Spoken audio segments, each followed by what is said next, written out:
The government tried to take my worthless land for 1% of its value after I spent 12 years building it. They paid big time. I bought my land 12 years ago for almost nothing. It was 15 acres of rocky soil on the edge of town that nobody wanted. The previous owner couldn't give it away. The real estate agent laughed when I asked about it and said I'd be wasting my money. The county assessor told me the land was basically worthless, and my property taxes would be the lowest in the district. Everyone thought I was stupid for buying dirt that couldn't grow anything. I bought it anyway because I saw something they didn't. The land sat on a natural slope with a creek running through the back corner. The soil was bad for traditional farming, but perfect for lavender. I spent 3 years clearing rocks and amending small sections of earth. I planted my first lavender crop in year 4. By year 6, I had a small but profitable operation selling dried lavender, oils, and soaps at farmers markets. By year 8, I had a farm store on the property, and people drove from 3 counties over to visit. By year 10, I was making more money than I ever had working office jobs. I built something from nothing on land everyone said was worthless. Then the county noticed. A man named Commissioner Holt showed up at my farm store one afternoon. He walked around looking at everything like he owned the place. He picked up my products and put them down without buying anything. He asked how business was going. I told him it was fine. He said he was surprised anyone could make money off this land. He said the county had been watching my progress with interest. I didn't like the way he said interest. 2 weeks later, I got a letter saying the county was reviewing property lines in my area. They claimed there might be errors in the original survey from decades ago. They said my property might actually be smaller than the deed indicated. They said some of my land might technically belong to the county. I called the assessor's office and asked what was going on.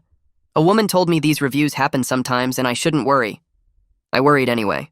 I pulled out every document I had from when I bought the land. The survey was clear. The property lines were clear. The deed was clear. Nothing had changed in 12 years except that my worthless land was now worth something. A month later, Commissioner Holt came back with 2 other officials. They walked my property without permission and took notes. When I asked what they were doing, Holt said they were just verifying some information. He said the county was considering a new road project and my land might be in the path. He said eminent domain was always an option, but they preferred to work with property owners. He smiled when he said it like he was doing me a favor. I asked what they were offering. He said they'd give me what I originally paid for the land plus a small adjustment for improvements. That was less than 1% of what my farm was now worth. I told him that wasn't acceptable. He said I should think carefully about my options.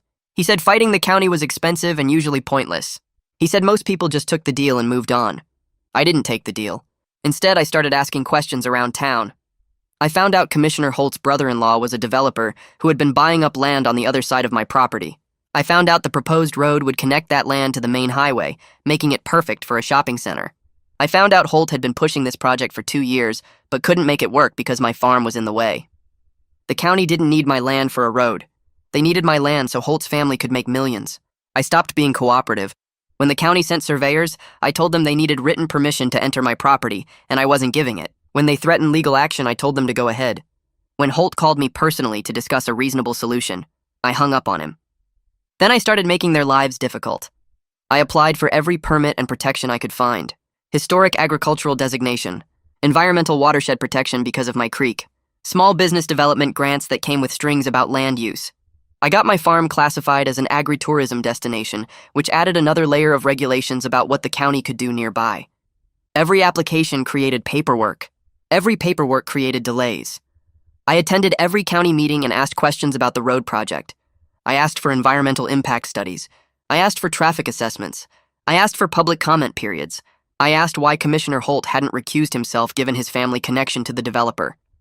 I never accused anyone of anything. I just asked questions and watched them squirm. Other landowners started paying attention. Some of them had gotten similar letters about property line reviews. I spread the county records across my kitchen table and started organizing everything by date. The documents showed a clear pattern once I laid them out in order. Edmund Kruger bought his first parcel 2 years ago, then another 6 months later, then 3 more over the following year. I pulled up the county property maps online and marked each purchase with a red dot.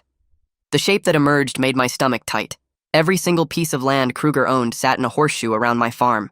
The only gap was my 15 acres, and the proposed county road would cut straight through my property to connect his land to the highway. I printed copies of everything.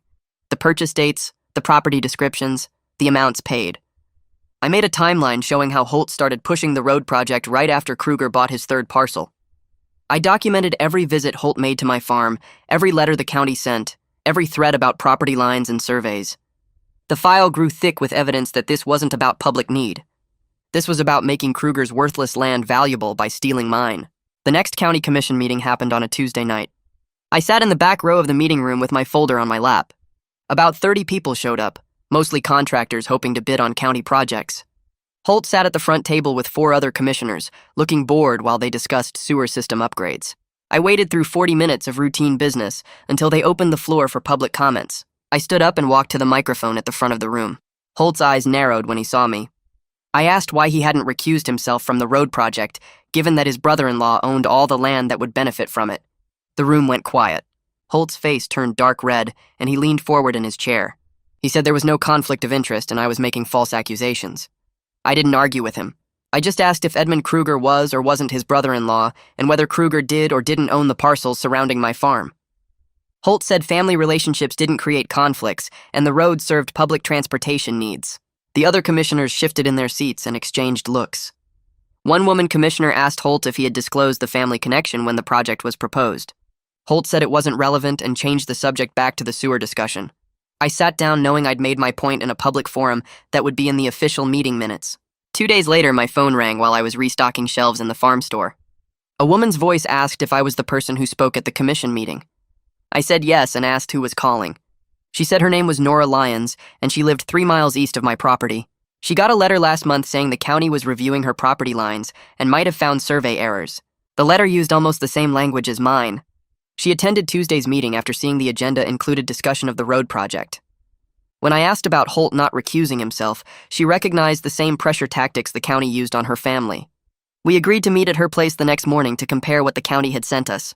Nora's land was smaller than mine, only 8 acres, but she ran a successful tree nursery selling native plants. We sat at her kitchen table and laid out our letters side by side. The wording was nearly identical. Both mentioned possible survey errors. Both suggested our property might be smaller than our deeds indicated. Both came from the same office in the county administration building. Nora said a county official visited her property 2 weeks ago and walked around taking notes without permission. He told her the county might need an easement for utility access. She asked around town after getting suspicious about the timing. 4 other landowners told her they'd received similar letters or visits in the past 6 months. All of them owned property that would affect Kruger's development plans if the road went through. One family owned land where the road would need to curve. Another owned the parcel where the road would connect to the existing highway. We realized Holt wasn't just targeting me. He was running a systematic campaign against everyone who stood in the way of his brother-in-law's project. 3 weeks after my conversation with Nora, a certified letter arrived at my farm.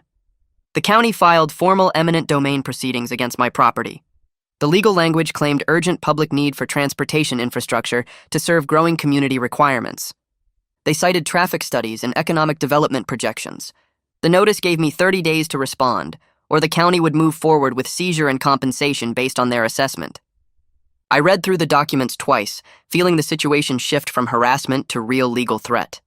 This wasn't Holt making threats anymore. This was official court action that could actually take my land. I knew I needed a lawyer who specialized in fighting eminent domain abuse, not just someone who handled general property cases. I started searching online for attorneys who'd won against counties trying to abuse their power. I found Rajesh Norwood's name on a property rights advocacy website. His profile said he'd handled 3 cases where counties attempted eminent domain seizures for private development projects. He won 2 of those cases and got a major settlement in the 3rd. I called his office and got through to him the same day. He asked me to explain the situation from the beginning. I told him about the 12 years building my farm, Holt's visits, the insulting offer, the family connection to Kruger, and now the formal proceedings. He asked specific questions about my creek and the watershed. When I mentioned I had environmental protection designation for the creek, he got quiet for a moment. Then he said the county's environmental impact study was suspiciously brief for a project that would affect a protected watershed. He asked me to send him everything I had about the creek, the watershed boundaries, and any documentation of the environmental protections I'd secured. He also wanted copies of all my permits, the property survey, and every communication from the county. Rajesh spent 2 weeks reviewing everything I sent him. Then he called and said he was ready to file our response. He would challenge the eminent domain on 3 main grounds. First, insufficient documentation of genuine public need since the road primarily benefited private development. Second, incomplete environmental review that ignored the watershed impacts. Third, conflict of interest given Holt's family connection to the main beneficiary. He also planned to request all communications between Holt and the county legal team to expose coordination with Kruger. The filing would cost $8,000 up front for court fees and initial legal work. I sat at my kitchen table looking at my bank account. $8,000 was a huge amount of money, but losing my farm would cost me everything I'd built over 12 years. I told Rajesh to file the response. A week after Rajesh filed our legal response, my phone rang with a number I didn't recognize. A woman said her name was Dorothea Parks, and she was a reporter with the county newspaper. She'd seen the eminent domain filing in the public records and wanted to ask me some questions. I almost hung up because I didn't trust reporters not to twist everything around. But she said she'd been following Holt's projects for years and suspected corruption, but never had enough evidence to publish anything substantial. She knew about Kruger buying land. She knew about the road project. She just needed someone willing to go on record with documentation. I said I'd meet her, but not at my farm where people might see us together. We agreed to meet at a coffee shop 2 towns over the next afternoon. Dorothea showed up with a notebook and a small camera. She was maybe 50 years old with gray hair and sharp eyes that missed nothing. I brought my complete timeline showing Kruger's land purchases matched to dates when Holt pushed the road project forward. I showed her copies of the letters other landowners received. I gave her the timeline of Holt's visits to my property and the insulting offer he made.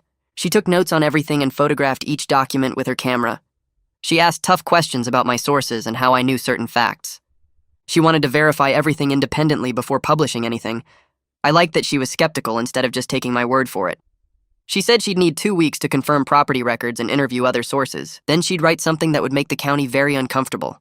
The county hit back fast. 4 days after I met with Dorothea, a man knocked on my farm store door right before closing time. He said he was the county zoning inspector and needed to examine my commercial operation. I asked what this was about. He said they'd received a complaint that my farm store violated commercial use restrictions for agricultural land. I pulled out my agritourism permit and my business license. Both documents clearly showed I was operating legally within the permitted scope. He looked at the papers and said he'd still need to review whether my operation exceeded the permitted scale. He walked around the store counting shelves and measuring square footage. He asked how many customers I got per day and whether I employed anyone. I answered his questions while knowing exactly what this was. This was harassment designed to create expensive problems while the eminent domain case moved through the courts. This was Holt trying to pressure me from multiple directions at once. The inspector said he'd file his report within 30 days, and I might need to apply for additional permits or scale back my operation. I watched him leave and added his visit to the growing file of county abuse I was documenting for Rajesh and Dorothea. I started making calls the next day. Rajesh picked up on the second ring and listened while I explained the zoning inspector's visit. He asked me to send photos of my permits and business license, which I did within the hour. 3 days later, he filed a motion to dismiss the county's eminent domain case entirely. The motion argued the county failed to show genuine public need and skipped required environmental studies for my creek. Rajesh included statements from 2 environmental experts who reviewed my property and said the watershed was more important than the county admitted. He told me we wouldn't get a hearing for 6 weeks, but at least we were attacking instead of just defending. The motion cost another $4,000, which hurt my bank account, but I paid it because doing nothing would cost me everything.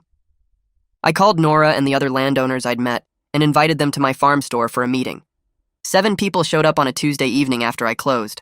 We sat around the store talking about what the county had done to each of us. Everyone had similar stories of letters, threats, and pressure. A man named Tom said the county told him his barn violated setback rules even though it had been there for 30 years. A woman named Sarah got a letter saying her well might be contaminating groundwater, which was impossible since she'd had it tested twice. We decided to form a group to share information and split legal costs when possible. Everyone agreed I should be the main person talking at commission meetings since my case was furthest along and I'd already made myself visible. We exchanged phone numbers and promised to keep each other updated on any new county actions. Dorothea's article came out 4 days later on the front page of the county section. The headline read, "County Road Project Linked to Commissioner's Family Business Interests." She laid out the timeline of Edmund Kruger buying land around my property and showed how the dates matched when Holt pushed the road project forward at commission meetings. She included quotes from public records and commission meeting minutes. She never directly accused anyone of corruption, but she didn't need to. The facts told the story clearly enough that anyone reading could see what was happening. My phone started ringing within an hour of the paper hitting doorsteps. Neighbors I hadn't talked to in years called to say they had no idea the county was doing this. People from town called asking how they could help. 3 different customers came to the farm store specifically to buy products and show support. 2 county commissioners showed up at my farm store the next afternoon. I recognized them from meetings but had never spoken to either one directly. They introduced themselves and asked if we could talk privately. I locked the front door and led them to the back room where I did packaging. They said they wanted to discuss settlement options. They claimed they didn't know about Holt's family connection to Kruger until they read Dorothea's article. They said the county was worried about legal problems and bad publicity. I asked what kind of settlement they had in mind. They said the county might be willing to drop the eminent domain case if I agreed not to sue for damages.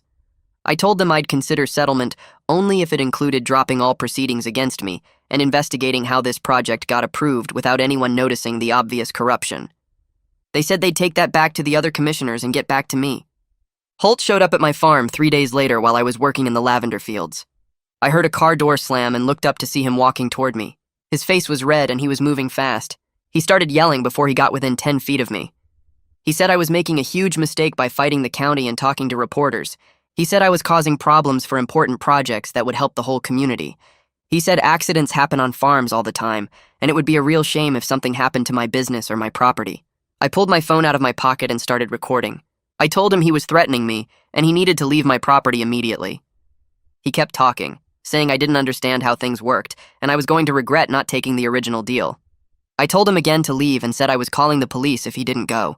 He finally turned around and walked back to his car, but he pointed at me before getting in and said this wasn't over. I drove to the sheriff's office within the hour. A deputy named Anderson took my statement and listened to the recording on my phone. He made notes and asked specific questions about what Holt said and when he said it. He told me he'd forward everything to the district attorney and suggested I file for a restraining order. I called Rajesh from the parking lot and told him what happened. He said to send him the recording immediately and he'd file for the restraining order that afternoon.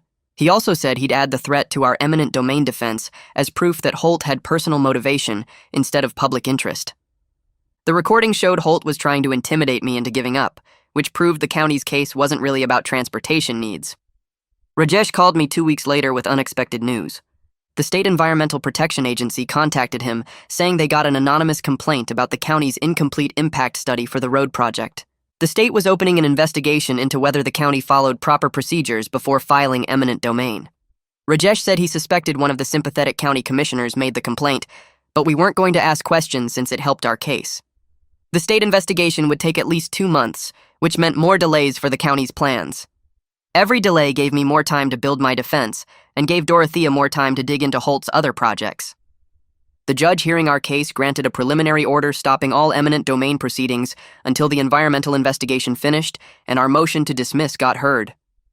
Rajesh explained it wasn't a final victory, but it meant the county couldn't force anything while the case was pending. I could breathe easier knowing my farm was protected for now, even though my legal bills kept climbing. I'd spent almost $15,000 so far, and Rajesh warned me it could go higher if we ended up in a full trial. I looked at my bank account and my business income and knew I could handle it, but just barely. The stress of fighting while trying to run my business was wearing me down. Edmund Kruger's lawyer called me 3 weeks after the judge's order. He said Kruger wanted to make a direct offer to buy my property at full market value. He named a figure that was legitimate money, enough to pay off all my legal bills and start over somewhere else with money left over. The lawyer said Kruger respected what I'd built and wanted to make this right by offering fair compensation. I told him I needed time to think about it. I spent 2 days walking my fields and sitting in my farm store trying to decide what to do. The money was real and the fight was exhausting. I could take the offer and walk away clean without more legal bills or stress. I called Nora and asked if we could meet. We sat at my kitchen table and I told her about Kruger's offer. She didn't say anything for a long time, just looked at me with understanding. Finally, she said I had to make my own choice, and nobody would blame me for taking the money after everything I'd been through. But she also said if I sold, it would prove that pressure tactics work, and it would abandon everyone else fighting similar battles. I thought about the other landowners in our group, and what message it would send if I gave up. I thought about the 12 years I'd spent turning worthless rocks into profitable lavender fields. I thought about letting corrupt officials win just because they made things difficult. I called Kruger's lawyer the next morning and told him no deal. I said my land wasn't for sale at any price and I was prepared for the long fight. He said I was making a mistake, but I knew I was making the only choice I could live with. Dorothea's second article hit the front page 3 weeks after her first one. This time she didn't just focus on my case. She'd tracked down 3 families in neighboring districts who sold their land to the county over the past 5 years after similar pressure campaigns. None of them knew about the family connections between their local officials and the developers who ended up with their property. One family sold a farm that had been in their name for 40 years because the county threatened endless legal battles over zoning violations that didn't actually exist. Another couple gave up a small orchard after the county claimed they needed the land for a water treatment facility that was never built. The third family lost their home to eminent domain for a park that turned into a strip mall 6 months later. Dorothea laid out the pattern in clear language that anyone could understand. She showed how the same tactics worked in each case. Pressure through official letters, threats of expensive legal fights, lowball offers that didn't reflect actual value. Officials who failed to disclose family business relationships. The article included photos of the families and their former properties. It showed documents proving the connections between county officials and developers. It made the corruption impossible to ignore or explain away as coincidence. My phone started ringing before I finished reading the article. Nora called first, asking if I'd seen it. 2 other coalition members called within minutes. A reporter from the state capital's newspaper called wanting to interview me about the broader pattern. The county's lawyer called Rajesh demanding a retraction, which told me they were scared about how bad this looked. The article changed everything because it proved this wasn't just about my farm or my fight with the county. It was about a system of corruption that had been running for years, while regular people lost their property and their livelihoods. 4 days after Dorothea's second article published, Rajesh called me with news that made my hands shake. The state attorney general's office was opening an investigation into county land acquisition practices. They'd reviewed both of Dorothea's articles and the environmental agency's findings about the incomplete impact study. An investigator named Grayson Wolf had already contacted Rajesh, requesting copies of all our documentation. Rajesh said the investigation would examine more than just my eminent domain case. They were looking at the entire history of land acquisitions during the time period when the officials involved held office. That meant every deal, every purchase, every project that involved taking private property for supposed public use. Wolf wanted my timeline showing Edmund Kruger's land purchases. He wanted the county's initial offer documents. He wanted the recording of the threats made at my farm. He wanted everything we'd gathered showing the connection between officials and developers. Rajesh spent 2 days organizing files and making copies of everything. He said state investigations like this usually took months, but the Attorney General's office seemed motivated to move quickly given the media attention. The investigation gave us leverage in our legal case because it raised serious questions about whether the county had legitimate authority to proceed with eminent domain. More importantly, it meant people with real power were finally paying attention to what had been happening in our county for years. The county commission called an emergency meeting 6 days after the state investigation was announced. I sat in the public gallery with Nora and 3 other coalition members.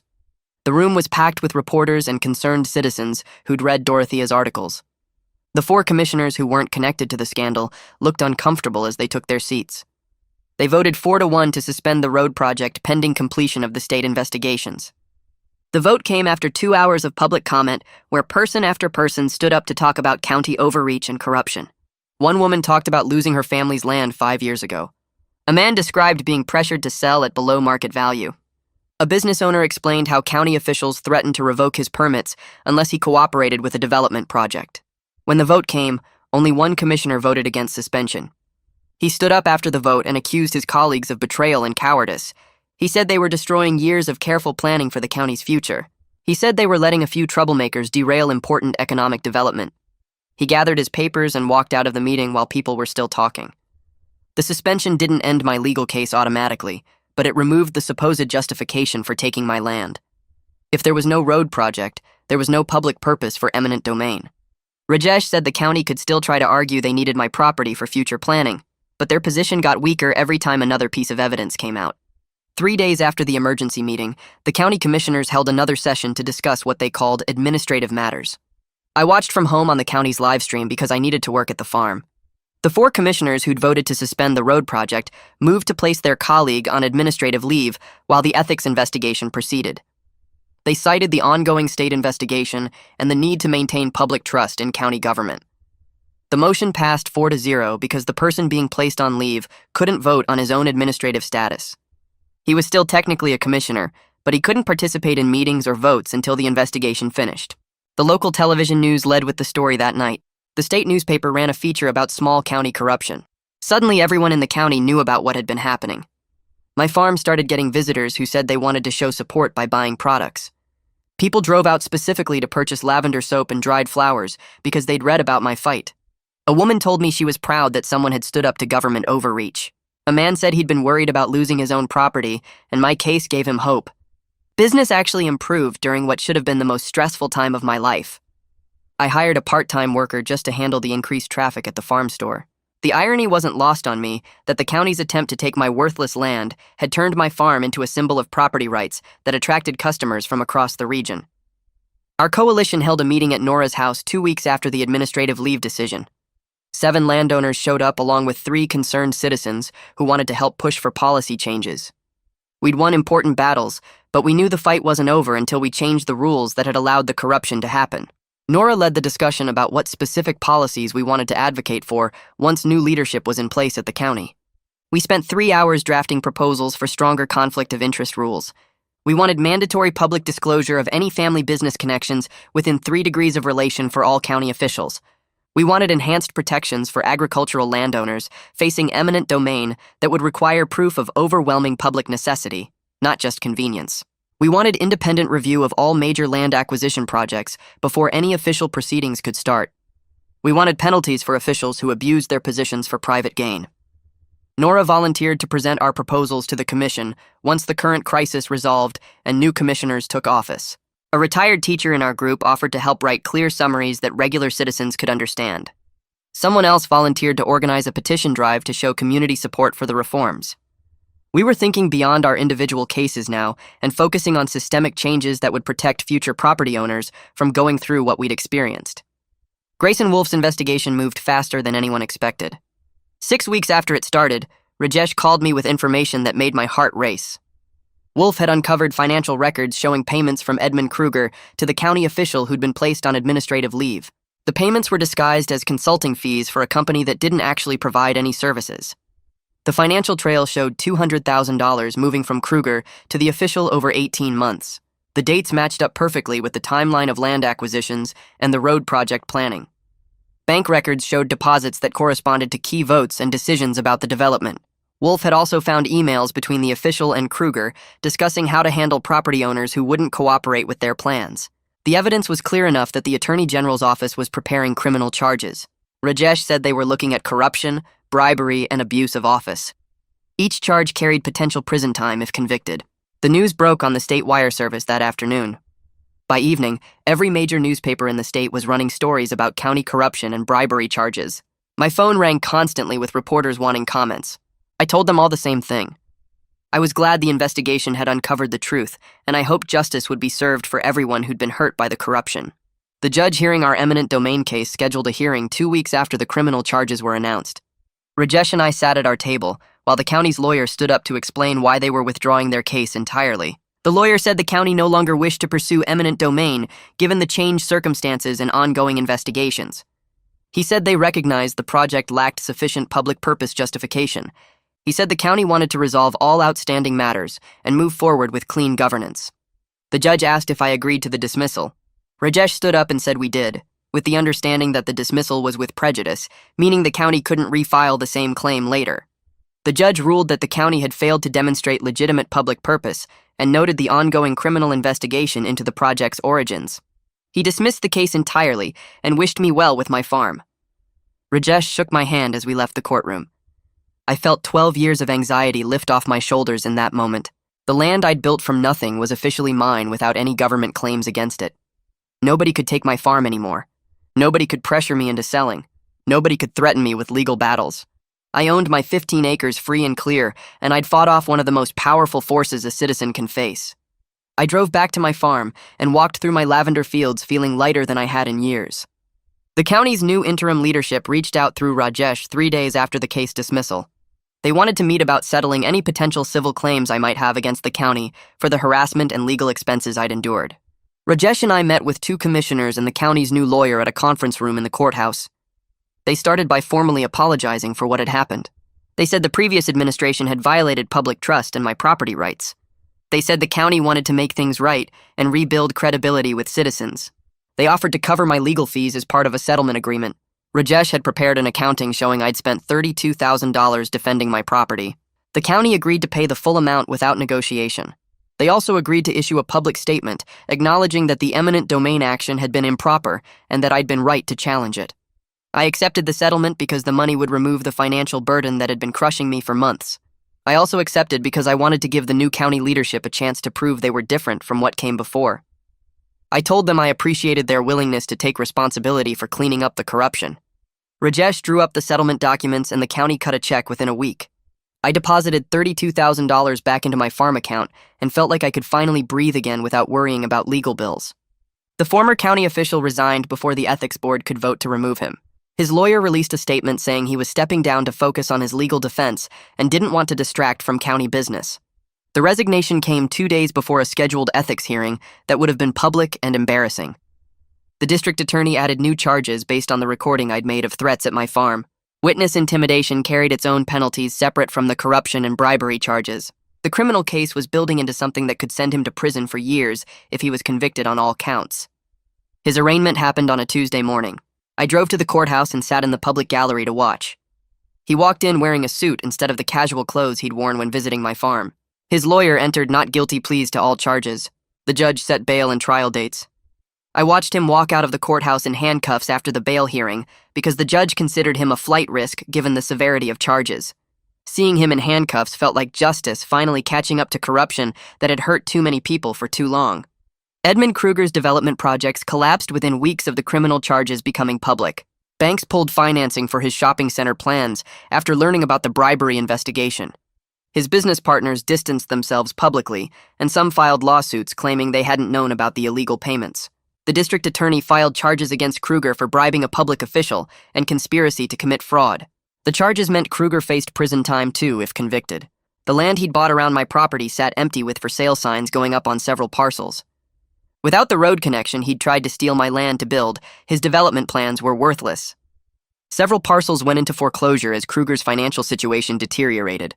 I drove past his empty land one afternoon and noticed how similar it looked to what my property had been 12 years ago. Rocky soil that nobody wanted. The difference was that I'd built something valuable through honest work while he'd tried to profit through corruption. His shortcuts had caught up with him, and now his supposedly valuable development land was worth almost nothing without the infrastructure he'd planned to force through using his family connections. The county commission meeting room filled up fast the night we presented our policy proposals. Nora stood at the front with our coalition's recommendations printed and organized in folders for each commissioner. She walked them through the conflict of interest requirements we wanted, explaining how commissioners should have to step back from votes when family members stood to make money from county decisions. The new commissioners listened and took notes. One asked questions about how other counties handled similar rules. Another wanted to know if 3 degrees of relation was standard or if we should expand it further. We spent 2 hours going through every detail of our proposals, answering concerns and explaining why each protection mattered. The commission voted unanimously to adopt the new ordinances requiring recusal for family financial interests and strengthening agricultural land protections against eminent domain. They added language requiring documented public necessity that went beyond just claiming a project served the public good. The rules weren't perfect, and lawyers would probably find ways around some provisions, but they created real barriers that would make another situation like mine much harder to pull off. I watched the commissioners sign the ordinance and felt like we'd built something that would outlast our individual cases.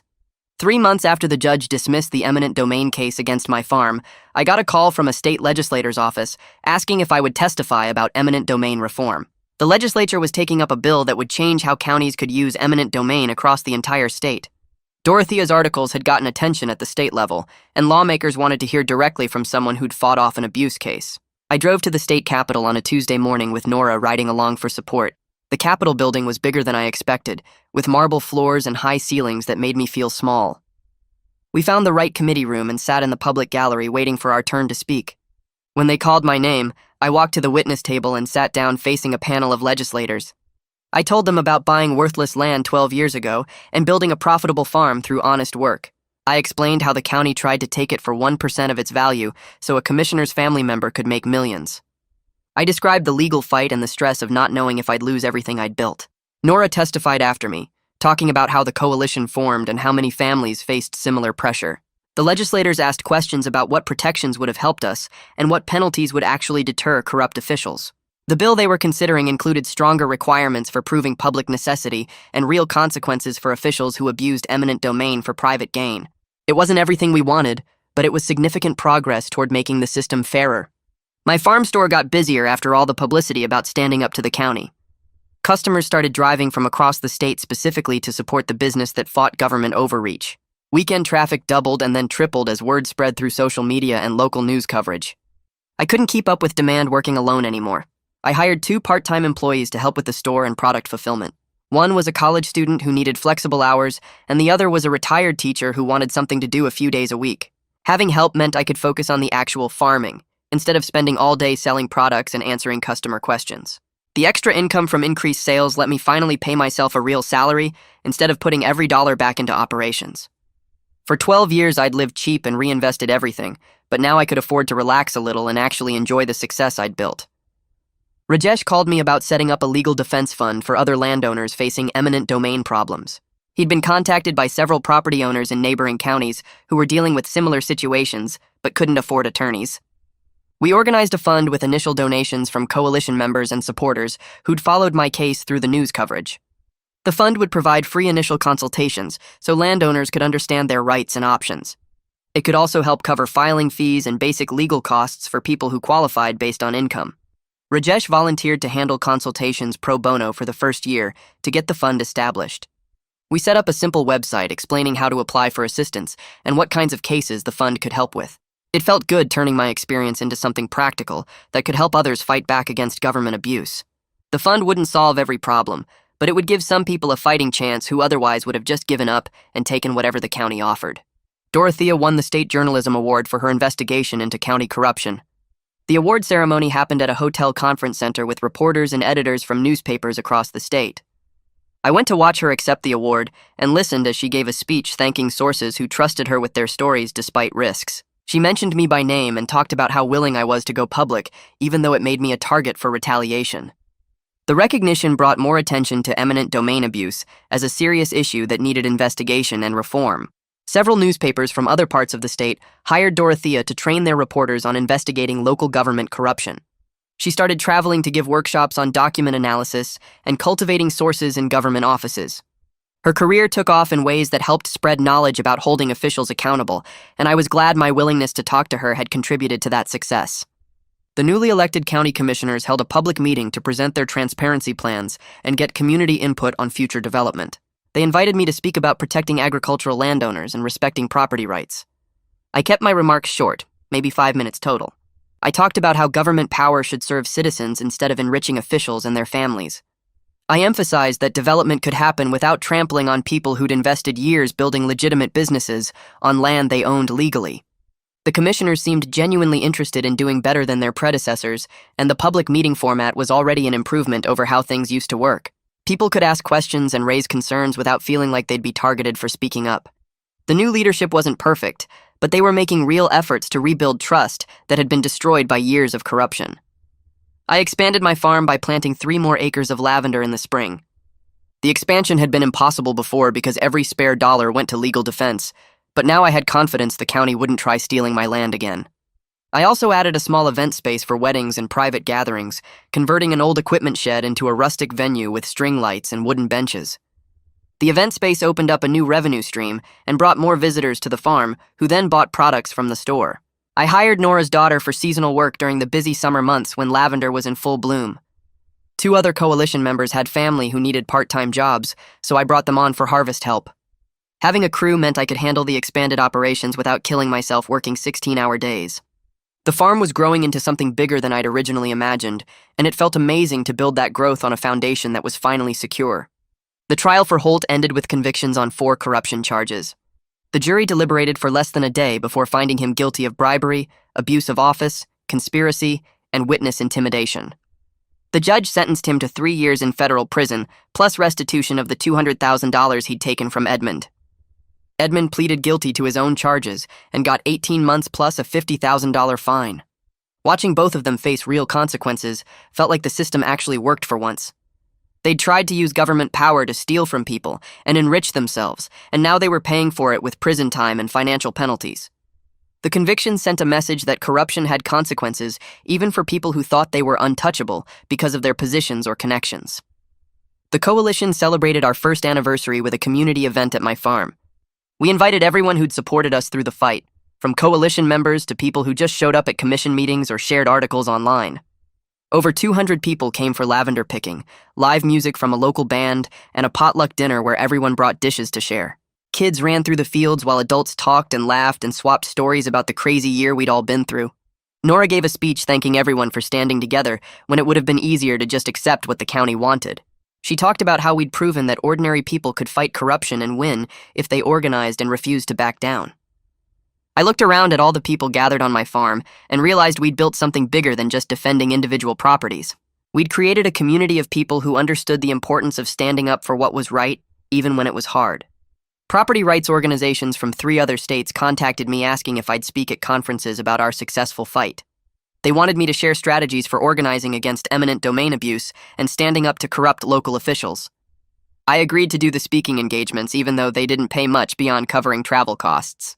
The knowledge we'd gained fighting the county could help other landowners in similar situations, and spreading that information felt important. I prepared a presentation walking through everything from initial documentation to building coalitions to working with media and pursuing policy changes. The first conference was in a neighboring state where several counties had ongoing eminent domain disputes. I told our story to a room full of property owners and activists who were dealing with their own versions of what I'd been through. After the presentation, people came up asking specific questions about legal strategies and organizing tactics. Sharing what we learned felt like extending the impact of our fight beyond just our county and helping create a broader movement for property rights and government accountability. Dorothea called me about doing a follow-up article marking 1 year since her first investigation broke the corruption story. She wanted to document what changed after everything came to light. I agreed and spent an afternoon showing her around the farm while we talked about the new county policies. She interviewed Nora about how the stronger conflict of interest rules were working and spoke with 3 other coalition members about their experiences with the reformed commission process. Dorothea also profiled the Legal Defense Fund and how it was helping landowners who couldn't afford attorneys when counties tried questionable land grabs. The article ran on the front page again with photos of my lavender fields and quotes from coalition members. She ended it with something I told her about how standing up for yourself can change entire systems instead of just fixing individual problems. The piece got shared widely online and brought more attention to property rights issues across the state. The state legislature passed the eminent domain reform bill 3 weeks later with votes from both parties. The final version included most of what we pushed for during our testimony at the Capitol. It required counties to prove genuine public necessity with detailed documentation before starting eminent domain proceedings. It created penalties for officials who abused the process for private gain. It gave property owners stronger rights to challenge valuations and contest takings. Several legislators mentioned our coalition's organizing efforts when they explained their yes votes. The governor signed it into law at a ceremony where I stood behind him with Nora and 2 other coalition members. A photographer captured the moment, and I got a copy of the picture showing us all smiling as the governor put pen to paper. I framed it and hung it in my farm store next to the newspaper articles. Customers asked about it constantly, and I enjoyed telling them how ordinary citizens pushed for legal changes that would protect property owners for years to come. My farm business hit record revenue that year. The publicity from fighting the county brought customers from 4 counties over who wanted to support what I'd built. Sales of dried lavender bundles tripled. My essential oils sold out faster than I could produce them. The farm store needed restocking twice a week instead of once. I finally paid myself a real salary instead of just taking whatever was left after expenses. I put money into savings for the first time since buying the land 12 years ago.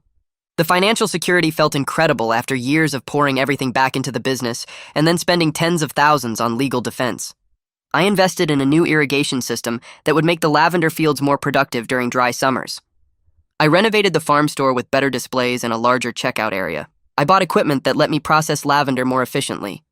Everything I'd wanted to do but couldn't afford became possible because the farm was thriving and I wasn't hemorrhaging money fighting corrupt officials anymore. Rajesh stopped by one afternoon to update me on the Legal Defense Fund's progress. He brought a folder with case summaries showing 12 landowner families the fund had helped across our county and 3 neighboring counties. 2 cases got dismissed after initial legal challenges when counties realized they couldn't prove public necessity. 3 others settled favorably after counties discovered the landowners had real legal representation instead of trying to fight alone. The remaining cases were still ongoing, but the landowners had competent attorneys who knew eminent domain law. Rajesh explained that just having a lawyer often made counties back down because they knew they couldn't bully represented property owners the way they pressured people without legal help. The fund was evening the playing field between individual citizens and government power. It proved that providing legal resources to people facing eminent domain abuse could stop corruption before it destroyed lives and businesses. I stood in my lavender fields on a summer evening, watching the sun drop toward the horizon. Purple flowers stretched across land everyone once dismissed as worthless rocky soil. The creek ran through the back corner like it had for decades before I bought the property. The farm store sat near the road with cars parked outside from customers shopping before closing time. Everything I built over 12 years remained mine because I refused to let corrupt officials steal it. The farm was making more money than ever. The community had organized into a coalition that stayed active on local government issues. Holt and Edmund sat in prison paying for their crimes. New laws protected property owners from similar abuse across the entire state. What started as one person defending 15 acres turned into a movement proving ordinary citizens could fight government corruption and win. My land was secure. My business was successful. I helped create lasting change that would protect people for generations. The victory felt complete standing there among the lavender I planted years ago on dirt nobody wanted.